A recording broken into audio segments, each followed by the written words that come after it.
Hi guys, it's 7:30 AM, Lunes, October 6 na ba? Grabe, napakaaga naman ni Soising. Ang aga niya mag-deliver. Hindi kaya ako pang umaga. So, ayan po yung kanilang mga ibinabang items po na nakalagay sa mga box na ganyan. Akala ko akin na yung mga boxes na yan. So, puro dilata po ang priority order ko. May mga condiments din po. At nag-worth po iyan talaga ng originally ay 15,000 hanggang sa may mga hindi po nasama sa order, and then dagdag ako ng order. So, nag-worth po ng almost 15,000. So, usually po talaga, dati, 15,000 po bago po may deliver nila. Pero ngayon po, required nila 12,000 na. So, dito naman tayo sa ating mga Shopee finds. So, ibababa ko po ang link ng ating mga napamili at para maka-order kayo ng murang-mura. So, ayan na naman, another batch na naman. Ang dami-dami ko na pong nabiling ganyan simula po nung binablog ko sa inyo.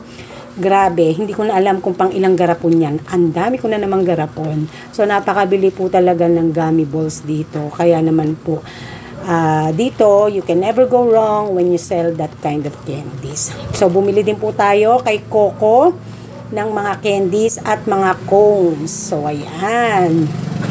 Ang bili-bili niya nila po talaga. Grabe.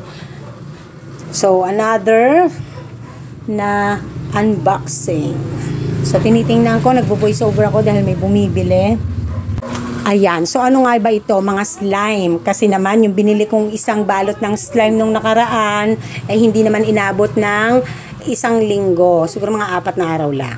So, lalo na iyan, yung tik-tok na yan, ay umabot lang ng wala ding 1 week. Ubus na. So, kaya bumili ulit tayo. So, another na naman. Ano na naman yan. So, ito ay using my SPay later na 0 interest, basta 1 month lang to pay. So, yan, dalawang Joy, egg. Ayan guys, sasamantalahin natin na habang aayos ako dito o habang araw pa ay mag-vlog na tayo kasi mamayang gabi hindi ko na talaga kaya. Wala pa akong masyadong tulog. So, ngayon, i-share ko sa inyo guys yung nabasa ko na naman sa social media. Pero bago yan, ang i-share ko sa inyo is yung tungkol kay Soising. Ayan. So, this is the very first time na ako ay nag-order kay Soising. Actually, dati pa may record na ako. Parang hindi naman din kasi ako umu-order. Tapos, nakalimutan ko na kung ano yung aking customer code. Kaya hindi ko ma-open. So, what I did is, nag-open ako ulit dito sa isa kong cellphone ng panibagong account. So, gabi yon, and then, gabi din na yon ng around 1 week ago, nag-ayos din ako na, add to cart na rin ako. Guys, pasensya naman yun. Mainit po kasi. So, nag-add to cart na ako those time. Nung mismong moment na nagawa ako ng account. So, bakit nga ba napaisip ako na mag-try kay Soising? Na dati pa naman, as in way back pa na sa maliit pa akong tindahan, bago pa itong nalipat kami dito, ay aware na kami kay Soising ni Daddy Park, no? Actually, si Daddy Park nga yung nag-encourage sa akin before na I can try it na mag-order para kung busy ako, hindi na ako lalabas. So, that time, hindi ako komportable sa ganon kasi mas komportable ako yung aking namimili, ako yung tumitingin, ganyan. And then kasi, dun sa isang apps, dun sa isang grocery supplier din na online, may mga may mga lumalabas ng mga bad comments, no? Yung tipong ang hirap magsole, mag-BO, and then palpak yung mga style ng deliver, yung may mga damage, may kulang, something like that. So, ayoko ng hassle kasi busy akong tao, ayoko ng mga hassle pagdating sa ganyan. So, kaya mas gusto ko talaga hanggat maaari, ako yung namimili ng items, ako yung namimili. Although, para sa makabagong panahon, syempre, you need to adapt sometimes para maging efficient ang iyong oras at ang iyong araw-araw na buhay sa pagtitindahan. So, nung nandito na kami, marami ding nagko-comment sa akin na mag-try ako ng Soising. But still, I didn't consider it. One of the reason is, mas mahal siya sa maraming items compare sa mga binibilan ko dito. And until now, kapag kino-compare ko yung mga presyo, mas mahal pa rin si Soising. So, pag i-compare ko siya kay EKC, mas mahal si EKC, yung nagdadala sa akin ng truck na yung aking delivery ng soft drinks, yun din yun. Company din nila. So, pagko-compare ko, when it comes sa mga dilata, mas mahal si EKC, mas mura si Soysing. Kay EKC, mas maraming items na mura. Sa dilata lang siya medyo mas mahal compare kay Soysing. And then, pag i-versus ko si Soysing sa presyo ni Pure Gold, mas mura si Soysing. Anyways, retail nga pala tayo, break case ang ating style ng order. So, pag kinumpare ko naman siya kay Masway, mas mura-mura si Masway. As well as, lalo na kay Direct Way. Yung Direct Way supermarket po na binibilang ko sa Santa Maria na dating lagi ako nag-vlog. So, mas malaki ang mura din niya. Kaya nga lang, syempre, mamimili ka talaga. Pupuntahan mo. No? So, after all this, sa kabila ng alam ko na yan dati pa, kaya kung bakit hindi po ako mahilig umorder, is, bukod doon sa ayokong ma-hassle pagdating sa mga BO, pagdating sa mga kulang-kulang, is also ayoko ng presyo. So, bakit ako nag-try pa din? Kahit pa sabihin pa na bakit pa rin ako nag-order? Kahit sabihin pa na, yun naman pala mami, mas marami naman palang mura. Hindi po kasi kami makakalabas at walang-wala na po akong stocks ng mga delata. And another thing, meron akong ahente ng mga 555, Lucky 7, Birch Tree, ano pa ba, Argentina. Ang may hawak po niyan, ano pa ba? Angel Condensada, Angel Condensada. So, Angel products ng mga milk. So, ang reason po kasi, naiinis ako. Although pinuntahan na ako ng ahente dito, at kinausap na rin ako, na sana ay mag-order ako ulit. So, ang nagkikerry po ahente niyan, or supplier, ay si Force. Si Force Central. So, ang reason po kaya hindi ako umorder sa kanya nitong mga nakaraang linggo, gawa po kasi ng yung bago ang ahente, nagkaroon ng bagong ahente, and then, nagkaroon ng mga pagkakamali sa aking order. So, meron akong katunayan ng mga text messages na hindi yun ang in-order ko, pero yun ang na-deliver sa akin. Meron din pong mga damage na mga items, tulad po ng mga dilata na ligo na may kalawang. So, hindi ko talaga siya matanggap. So, nag-worth po yung aking mga order minsan ng over 5,000, 4,000, no? So, syempre, gusto ko quality. So, si Force din po, yan po yung laging punta ng punta dito sa akin. Puro pa iba-iba po yung kanyang puro pa iba-iba yung kanyang ahente lagi. And then, minsan i-encourage ka pa na sa pagkuha mo ng mga 3 dire-diretsong kuha mo ng order, mga 4 na order, 5 order, hanggang 6 na order yata o 5 order. Pwede ka na mag-apply for consignment. Pinapaasa ka lang, pero hindi naman totoo. So, kaya ako nun, pinalalaki ko talaga yung order ko kasi buong pag-asa ko, makukuha ko yung term kasi malaking bagay po yun. Leverage po sa tindahan natin ang mga ahente na mabigyan tayo ng consignment or ang payment ay in terms. Dahil dyan po nagsisimula yung makatutulong siya sa atin na makapag-expand, makapagpalaki tayo ng tindahan natin without taking out any peso from our pocket or paglalabas muli ng pupunan. Kasi naka-term. So, pumayag na ako dun sa ganong and then, so yun nga. So, okay naman nga sa akin talaga kung ayaw. Ang sa akin lang, sana hindi mo na lang ako in-effort or pinilit or pinupush para mainganyo na umorder, magpalaki pa ng order, then, in the end naman pala, hindi mo naman pala ako ito-term. So, alam nyo, sanay ako sa rejections when it comes to that. Pero hindi ibig sabihin is, papaasahin mo ako ng ganoon. Kasi, hindi naintindihan minsan ng mga ahente na ito, na nagpa-plan tayo ahead, no, para ma-schedule natin yung tamang allocations ng ating budget. So, kaya, mula nun, hindi ko na in-open up yung pagdating sa ganon, pero umu-order pa din ako, gawa kasi nga ng mura sila, and then nakakakuha din ng discount. But the problem is, yun nga, yung isang ahenteng huling bago, nagkamali siya ng mga orders, and then hinahabol ko na bakit di napapalitan. Kasi parang mapapalitan lang siya kapag ka umorder ako ulit. So, ang nakaka-disappoint kasi doon, ilang order ka na, hindi pa rin naaayos. And then, na-surrender ko na yung mga dilata, hindi pa rin nababalik, hindi pa rin nare-refund sa akin. So, nasa 11 pieces yung dilata na may diferensya. And then, yung gatas nga na in-order ko na Birch 345, pero ang dumating sa akin ay full cream milk, medyo may kamahalan din yung presyo. Nasa 6 din yata ito o 10. So, kaya, naiinis ako. Dumating ako dun sa point na kinausap ko yung ahente, tinext ko, hindi ko nagustuhan yung mga tirada ng sagot niya, sinagot ko. Hanggang sa nagpunta dito yung bisor at ginawa na ng paraan na ayusin. Pero, para to encourage me again to order. Pero hindi pa rin ako umu-order. So, tinry ko nga kasi medyo mura-mura, kay Suising, no? So, dapat talaga, magre-renew ako ng maraming groceries ko kay EKC. Ang kaso, yung huli ko kasing full payment, hindi na pala nagpa-renew si boss. Kasi daw, doon daw sa palengke namin dito, nagkaroon sila ng problema pagdating sa credit line, yung isa nilang kliyente, yung isa nilang customer. So, kaya sabi ni Ate V, pinatigil lahat, pinasisingil na lang yung mga may mga balance, and then pinatigil muna ang pagpapakredit. So, nadamay pa kami na nagbabayad naman.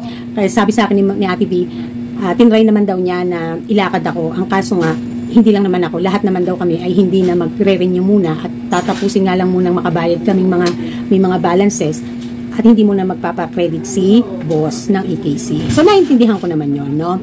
So, kaya ngayon, all in all, yung aking summarize dyan na siguro, kasi kaya ako kumukuha kay EKC dahil credit, may naka-term. Kasi kung i-consider ko yung presyo, mas mura pa rin talaga sa Direct Way, sa Mass Way, may mga mura, no? Maganda lang talagang kausap si EKC. Kasi kahit may kamahalan ng 2 piso, kung napakaganda naman ng binigay sa yung credit line, hindi ka ginigipit, hindi mo na yun iisipin pa, di ba? So, syempre, dahil cash basis na tayo, may mga binibili kaming cash sa kanila na pinupuntahan ni Daddy dahil minsan, pipick up din si Daddy ng mga Red Horse, mga alak, mga beverages, kapag hindi kami nagpang-abot ni Kuya Joseph sa delivery. Kasi minsan, naghahabol pa ng sales, and then, biglang si Kuya Joseph, half day, hindi na kami nakakaabot. Tatakbo ngayon si Daddy Park. And then, magpapadala ako ng mga listahan na binibili kong mga items kay EKC. So, all in all, customer pa din ako ni EKC pagdating sa grocery. Kasi lalo na sa 1/4 na asukal, isang sako kami kumuha. So, talagang mura kasi sa kanya ang asukal. Sa kanya talaga kami kumukuha. Maganda pa yung packaging, matibay ang plastic ng Victoria. And then, so all in all, baka may possibility hindi ako na basta uulit pang umorder kay Suising. The reason is, hindi siya ganun ka-convenient. Kasi, may mga, kung alin minsan yung mga importante na kailangan mo, siyang walang stocks, tulad na lang ng Rose Bowl, Saba, yun pa yung walang stocks. Pangalawa, yun nga, sa mga dilata lang siya medyo mura-mura, pero kung i-compare ko naman dito sa mga, sa mga supermarkets na binibilhan ng Daddy Park nyo na iniikutan, ang laki naman ng mura.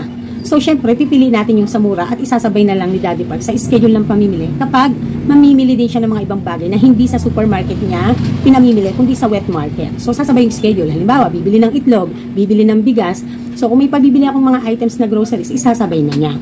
And then, another thing na hindi siya naka-boxes basta-basta.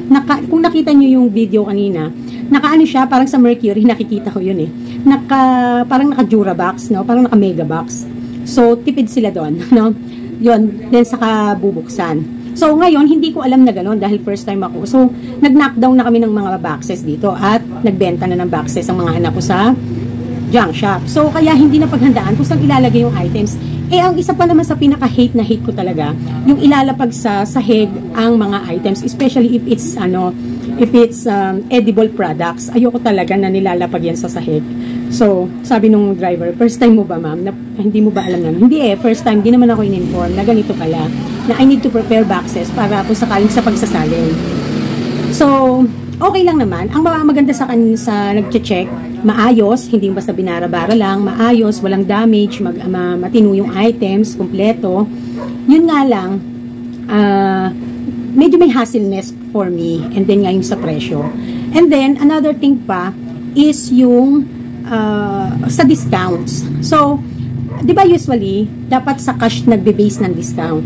Pero si Suising, nagbe-base siya ng discount sa pagka-card ang gamit mo, pag debit card, o kaya magbabayad ka sa Palawan, meron silang mga ways, mga e-wallets, mga ways sila how you will pay online. Doon lang sila nagdi-discount. Hindi cash on delivery. So for me, ang isip ko, diba dapat mas discounted, mas mayroong nakukuhan discount kapag cash. Ayan, na-interrupt lang tayo ng konti guys ha, kasi syempre may bumibili. So yun nga, medyo may hassleness for me, and then yung price din. Kasi kung kailangan ko talaga na mag-online, pwede akong umorder ulit. Pero to consider the price and to consider the hassleness, especially kapag nagbababa, and yung doon sa discounts, I think hindi siya para sa akin. Kasi mas hamak talagang mura dito. Tinry ko lang siya talaga kasi just in case na darating yung time na si Daddy Park ay mag-out of the country, baka wala akong makasamang syempre mamili. So, tinesting ko na kung saan ako possible makakakuha ng mura at makaka-order without getting out from the store. So, yun lang naman yun talaga din. So, yun lang. And I'm not saying negative ano ha. Kasi yung iba naman, hiyang na hiyang naman kay Susil. Siguro sa part ko lang, hindi siya ang hassle niya for me. No? So, yun yung na-share ko sa inyo. And then, meron din akong i-share sa inyo pa na humihingi ng advice. Okay? So, ayan. So, sabi ni Amira Samiliano, actually ito guys, medyo matagal na to. Hindi ko lang to sadyang binasa at isinabay sa ating shoutout. So, unahin ko na. So, sabi niya, Hi Mommy Park, as lang po about sa topic mo today, may nabili kasi akong house and lot. I paid it already since 2018. But I still didn't errand for it kasi di ko siya nagamit pa. But I still spend for maintenance. Ano ba dapat tawag doon? Still liabilities pa rin ba yun? Thanks much po sa sagot nyo. So, syempre, yung property, yearly kasi nag-accumulate ang value niyan. So, kung ang maintenance, ito lang naman yung pinaka-key. Kapag ang maintenance mo ay mas mahal pa sa value ng iyong property, syempre, saka pa lang siya magiging liabilities, no? So, yun lang. So, minsan kasi, we tend to buy properties and wala pa talaga tayong concrete plan kung anong gagawin natin doon. Pero gusto natin yung property and be able to buy it. So, ang tawag kasi natin dyan is yung long-term investment. So, if you are willing to have that kind of,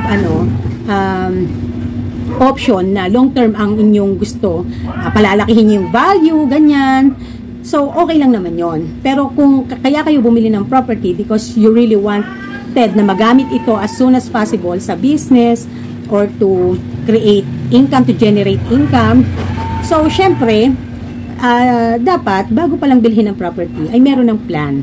Okay? So, yun lang. Actually, I really wanted to share one thing that really happened to me when it comes sa assets and liabilities. However, kasi, this is not the right time to share it about yung isang property ko na ina-avail matagal na. But, I cannot share it with you kasi medyo complicated yung situation niya at hindi pa right time for me to spill informations. But, meron na akong mga na-accomplish na mga properties. Kami ng Daddy Park, nagtuwang kami. Tulad ng latest nga namin, yung aking 73 SQM dito, meron na yung katapat ng tinitirhan namin ngayon na inuupahan, ay na-accomplish na siya. So, ililipat na lang siya sa pangalan ko.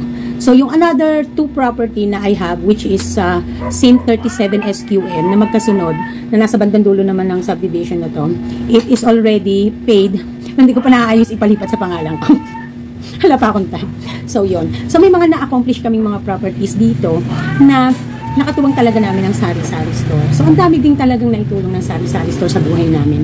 Yung lang masabi natin bread and butter natin ng sari-sari store, isa ng talaga na, diba? So, hindi maiiwasan na nagkakaroon tayo ng mga utang-utang kasi may times kasi syempre na may pinagdadaanan ng tindahan natin, ang negosyo, ang personal na buhay.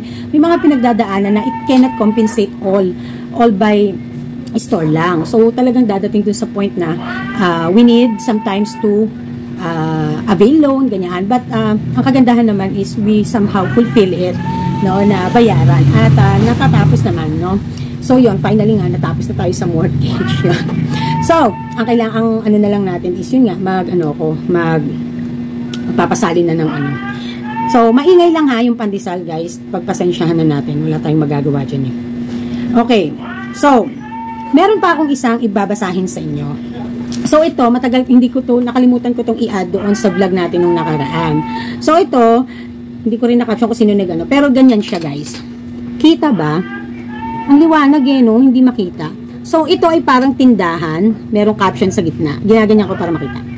So, ang sabi nung nag-post, sabi niya, masaya ang mga tao kapag nakikita nilang wala ng laman ang loob ng tindahan mo. So, may pinagdadaanan siguro to. Itong nag-post na to, itong post na. Pero sabi niya, pero para sa akin, ang tindahan na palaging puno, ito yung tindahan na hindi mabenta. Agree ba ang lahat? No? Para daw sa kanya, ang tindahang laging puno ay hindi mabenta. Tapos, yung sinter pa niya ay masaya ang mga tao kapag nakikita nilang wala nang laman ang loob ng tindahan mo. Dito po hindi. Naiinis po ang mga tao dito kapag walang laman ng tindahan mo. Kasi bumibili sila, wala silang mabili sa'yo. Yan po. No? Dito baliktad. Well, hindi ko masasabi kung sa mga kapwa kasari, kaming mga magkakapwa kasari, kung may natutuwa na gano'n, na isang kapwa kasari ay hindi na, ano. So, alam nyo, isa sa ipagmamalaki ko at magbubuhat na ako ng upuan, never in my life na nag-wish ako sa aking mga kapwa na bumagsak sila. Even yung iba hindi lumalaban ng patas. Never in my life. Pero lagi kong pinagdadasal na sana isang araw mailagay nila sa ayos. Yun lagi yung ano ko. Yun lagi yung pinagdadasal ko. Kaya siguro kahit paano, kahit ganito yung minsan may pagdadaanan kaming dilema sa tindahan, buhay pa rin siya. Kasi nga, pag passion mo kasi ginagawa mo, alam mo yun, no? Tsaka pag it comes naturally, yung blessings niya, yung strength mo to fight for it, ganyan. It comes naturally. Ngayon lang ako talaga medyo naglaylo kasi nga medyo matumal, and then bukod pa sa naglaylo ako ng stocks, hindi worth mag-stocks dahil nga baka ma-expirean lang ako. So may nag-comment doon. Sabi ni, hindi ko nababasahin kung sino yun, Lisel Montes.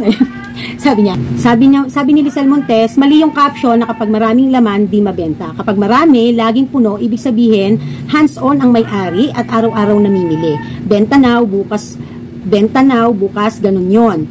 Wala yun sa may nabili o wala. Against ako sa caption. Sorry ha, kasi kahit gaano pa kamura ang paninda mo, kung ayaw kanilang bilhan, hindi yan bibili sa'yo. Tips, huwag makipag-price war, aanhin mo ang bilis, naubos ang paninda dahil sa napakamura lang, pero wala ka palang kinikita. Alam mo, okay na sana, I would agree with her.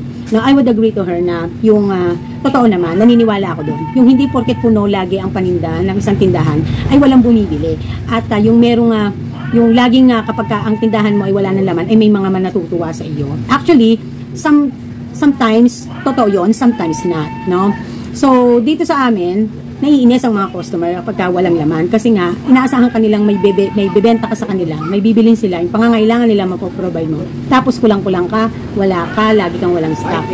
So, hindi ko nga lang alam kung sa mga kapwa namin kasali, kung may ganon na natutuwa.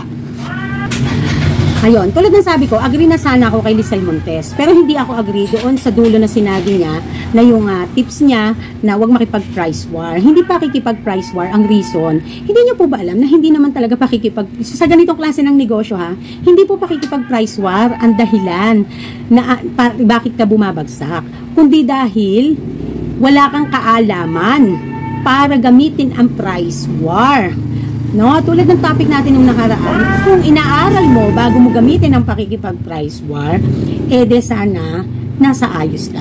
And then, naniniwala ako na marami sa mga bumagsak na sari-sari store owners na nagsisimula pa lang, hindi pa nga nag-i-start magkaroon ng leverage or transition ay sumuko na. This because when it comes sa pagpapautang na hindi nakakasingil, mismanagement, no, wrong spending, overspending. So, yan ang mga dahilan kung bakit bumabagsak ang negosyo. Hindi ka basta-basta pababagsakin ng price war pag ganitong tindahan ang iyong negosyo. Maniwala kayo. I've been in this business for how many years? Sa lahat ng mga nakalaban ko at naobserbahan ko, hindi price war basta-basta ang magiging dahilan ng pagbagsak mo. Hindi sa pagbaba mo ng presyo, kundi yung wala kang kaalaman talaga to manage the store, to use the strategy. That is the real deal. That is the truth, no? Ayan. So, okay na sana, no? Yung ano ni Lisel Montes, I would agree sa mga first part na sinabi niya. Pero yung bandang huli na nagtip pa siya ng ganoon, na aanhin mo ang bilis na naubos ang paninda dahil sa napakamura lang pero wala ka pang kinikita. Wala ka palang kinikita. There's so many reasons why ang isang tindahan nakakalbo, hindi pa kagad nakakapamili, hindi kagad nakakapaikot kasi may financial struggle sila. Hindi yan sa presyo. Kasi kung mabili ka naman, makakapagparoling ka ng mabilis. So, ibig sabihin, applicable dito yung lahat ng mga tinuro ng Mami Park na kapag ka negosyo.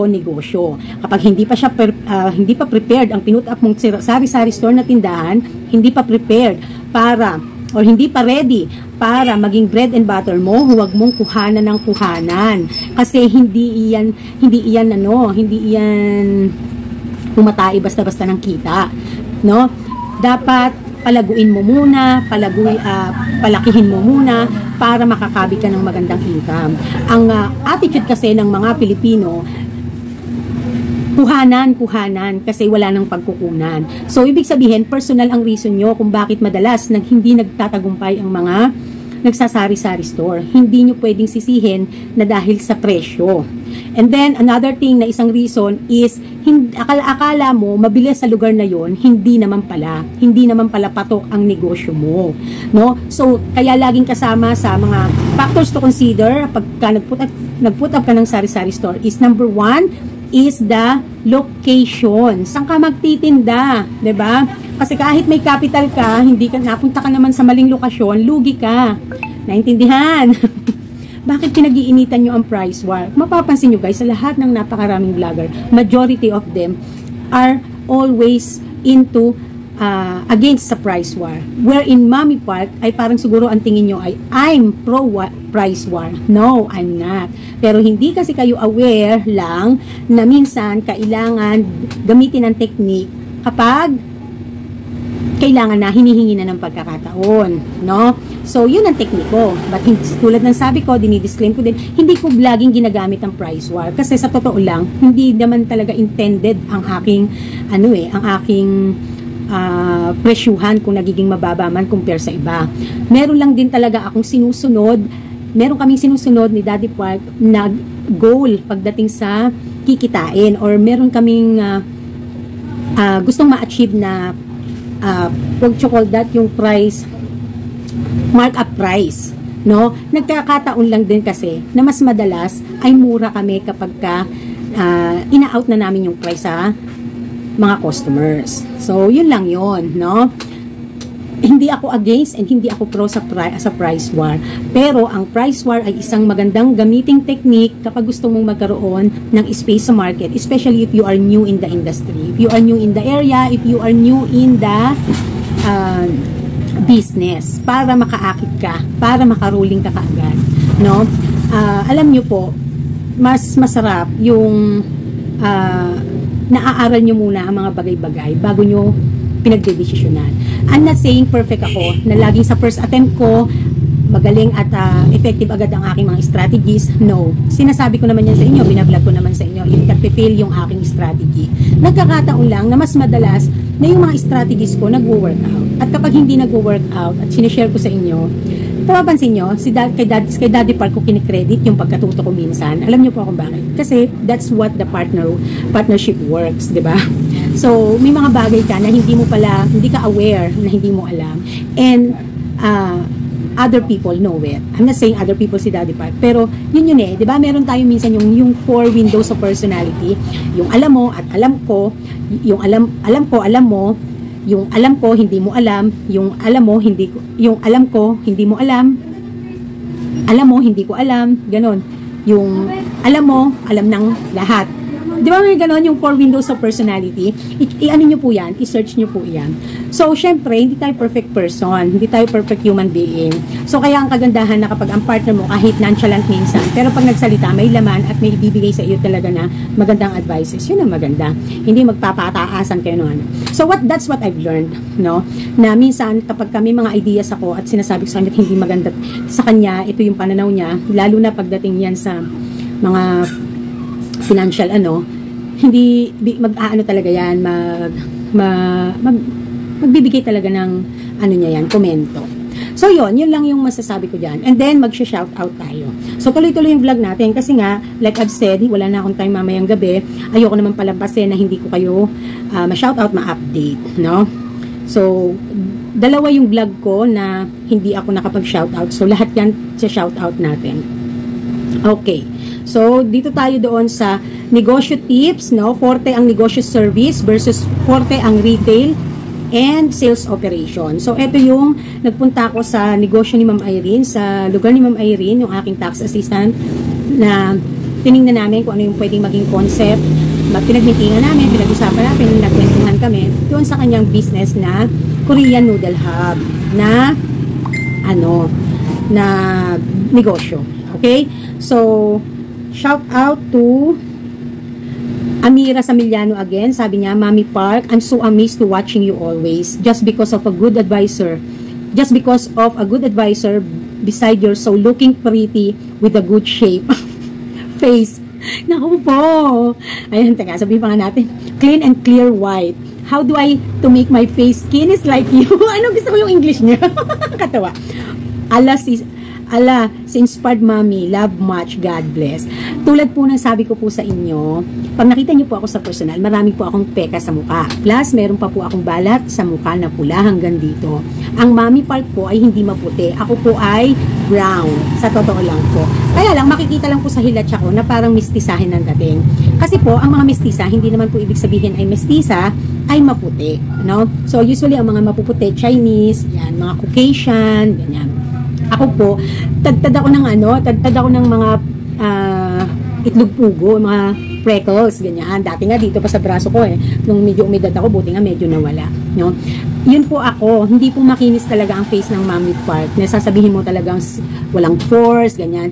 Sinabi ko po, lagi-lagi maganda ang mag-invest sa cellphone kapag nagbablog kayo. Hindi para sa hindi kayo maging natural, kundi to help you to face the camera confidently. Wow, confident with the heart, ganyan. 'Di ba? So 'yun, no? Hindi po talaga ako maganda, ma'am. Hindi po talaga perfect. Sa totoo lang, nagkataon lang po na maganda talaga ang Samsung na cellphone ko at perfect siya for vlogging kasi nga yung kaya nga sabi nga ng Daddy Park, ikaw yung tipo ng taong hindi talaga basta-basta naglo-look after sa tibay ng cellphone, kundi sa resolution ng camera ng cellphone. Which is true, kasi mula nung naging vlogger ako, hindi ako mateking tao, sa totoo lang. Pero yun lang, dahil nung naging content creator ako, yun na lang yung gusto ko, yung sana maganda ang resolution ng cellphone. Lagi ko po sinasabi yan. So, thank you kasi na-inspire po kayo, no? Pero syempre, I have to be honest here. Kasi baka mamaya, pag nakita nyo ako sa personal, magulat pa kayo. Hala, yun pala si Mami Park, ang itsura. Yakanis pala, maganda pa ako, parang gano'n, ganun sasabihin nyo. Yun. No? Pero thank you, Ma'am Amira Samiliano. I really appreciate it, no? Nakakapagpa-boost ng confidence. Thank you po, no? Ricky Anuevo, shout out Mami Park, good luck. Thank you. Teresita Baron, shout out Mami Park. Ellen Pilar, always watching po, love, love. And Judith Ramos, shout out sa lahat po ng sari-sari store. Sikap at tiyaga na lang po talaga. Yon, o, diba? So, next naman, no? Bibilisan na natin, kasing haba ng video natin. Sana makinig kayong mabuti. Okay, next si Venus Abatang. Sa akin, percentage ang gamit ko sa lahat ng paninda ko. Kaya ang labas minsan, mura ako, minsan, mahal. Di na ako pumapareha sa presyo ng mga katabi ko na store. Which is good. As long as yung desired mong kita, nakuha mo, walang problema dyan. And yung maging aminado na minsan mataas, minsan mababa, kasi talaga namang ganun talaga. So, si Ma'am Venus Abatang ay matagal ko nang manunood. So talagang natutuwa ako sa kanya kasi pag nagpa-participate siya din dito sa ating sa ating mga vlogs, nakakatuwa. Marami na sa inyo ay ganyan, yung marunong na kung paano i-defend yung mga sarili nyo na in a nice way na tama naman. Hindi natin kasi po pwedeng sabihing mali siya. Kasi kung nag-work to sa kanya, bakit natin masasabing mali, 'di ba? So mali kung hindi nag-work out sa kanya. So thank you Ma'am Venus Abatang. Marami pong salamat. Arlene Gonzalez, morning Mami Park. Ayan. Judith Ramos again. Sabi niya, price war sa akin, Mami Park. Wala sa akin yan. Sakto lang po price ko sa paninda ko. Sa akin po, more on chicheria and store ko, candies, toys, full supply. Maliit lang po ang patong ko, pero yung 1 box roller coaster, 3 days lang po sa akin. Kasi 10 pesos lang benta ko. Kasi po, sa iba, 12 pesos na po. Mabilis lang pong mga yan kasi mga estudyante. Sa akin, lahat. Advantage ko po, kasi tawid lang ng kalsada, tapos tapat mismo ng school. Mga bata po, di nalalayo kasi mura na po sa akin. Hehehe, ang mga school supply ko po, halos lahat kumpleto, kaya di na sila lumalayo. Pero yung mga paninda ko na dilata, and iba pa, medyo low stock po ako kasi konti lang napasok sa akin na mga nanay. Kaya po sa estudyante ako nabubuhay at katakot-takot na pakikisama ko sa kanila kasi po sa kanila lang boundary na ako. Yan pong discard ko dito sa store. And I would agree 101% to you, Ma'am Judith. Imagine niyo, si Ma'am Judith po ay PWD pero ma-discard magaling. Tama po iyang ginawa niyo. No? Napakaganda ng ginawa niyo. Hindi niyo meant makipag-price war, but that is the set price that you do. It is because mabilis kasi naman siya, fast moving naman. So, kaya, nakakaubos ka ng marami. No? Very good strategy yan. I would agree. Okay, Ellen Pilar. Hi, Mami Park. Always watching. Love you. Correct ka. mommy. Ayan. So, I'm not saying naman na 100% ako correct sa lahat ng ina-advise ko sa inyo. That is why I always disclaim my videos. The only thing that I want you to realize, if ang mga advices ng Mommy Park applicable sa inyo, edi i-apply nyo kung gusto nyo, do it. And if it's not, just listen. Diba? At magkaroon tayo ng healthy discussion sa ating comment section. Alam nyo, wala sa akin problema kung i-correct nyo ako as long as in a nice way. Kasi tulad ng sabi ko, ang isang tao dapat continuous learning. Hindi tayo dapat tumitigil. Even teachers, professors, doctors, they are still learning. No? Marami silang bagay na mga natututunan na hindi nila nakuha sa school, kundi sa mga experiences. That is why, for me, malaking bagay ang nagbibigay din ng advices ang mga experiensadong tao. Hindi lamang doon sa requirements ay dapat ay mataas ang antas ng pinag-aralan. Marami pa rin maibibigay sa iyong wisdom ang mga experiensadong tao. No? Tulad ng nanay ko, di ba? Hindi naman nakatapos ng mataas na antas ng pag-aaral ang aking ina, si Lola Partnyo, si Stormy Lola Partnyo, pero ang dami niyang imply sa akin, na ituro sa akin, no? Minsan nga yung ibang bagay na mga natutunan ko sa kanya hindi niya literal na tinuro. Pero dahil nung lumalaki ako, yun yung environment na nakikita ko at attitude niya towards business, na-adapt ko siya. Paano ba tawag? Subconsciously ba tawag doon? Yung hindi ako conscious, no? Hindi ako basta conscious na-adapt ko pala yung mga diskarte din niya nung habang lumalaki ako namulat ako na nagne-negosyo sila. Especially may nanay, paano siya magtinda. No, sabi pa nga niya sa akin ang galing mo ding ang galing mo ding magtinda. Nung maliit ako, nung lumalaki ako, nagugulat kasi siya, the way how I yung mga strategy ko pagdating sa pag-aalok sa palengke, no? Kasi doon talaga, ale, bili, oh, suki, dito ka bumili. Grabe talaga, hindi ako matatawaran sa ganyan. Sasabi ko naman talaga na isa talaga ako na mga batang palengke nung araw, na talagang grabe talaga magtinda. So, nagpunta si Lola Partnyo at saka yung iba kong mga kapatid, Hipag, at saka si Princess dito nung isang gabi. So, ang kwento sa akin ng Hipag ko, si Princess daw is magaling nang magtinda. Maaasahan na. Kaya nga hindi basta na ngayon mahiram si Princess kasi ang ina ay natatakot na walang kasama. Dahil nga ang Princess, ang aking pamangkin, ay napakagaling na rin magtinda talaga ngayon. Nakwento pa ng aking Hipag na sabi, nung minsan daw ay merong uutang. Tapos may nakalagay doon sa kanilang tindahan na bawal utang, no utang, ganyan. Sabi daw ng Princess, hindi po pwedeng umutang. Nakita niyo po ba yon? Basahin niyo nga po. No utang. No. Tawa daw sila ng tawa. Alam niyo po, sobrang masayang-masaya kasi ang talino ni Princess, ganyan. So, one time gusto kong mag-vlog kasama ang aking pamangkin.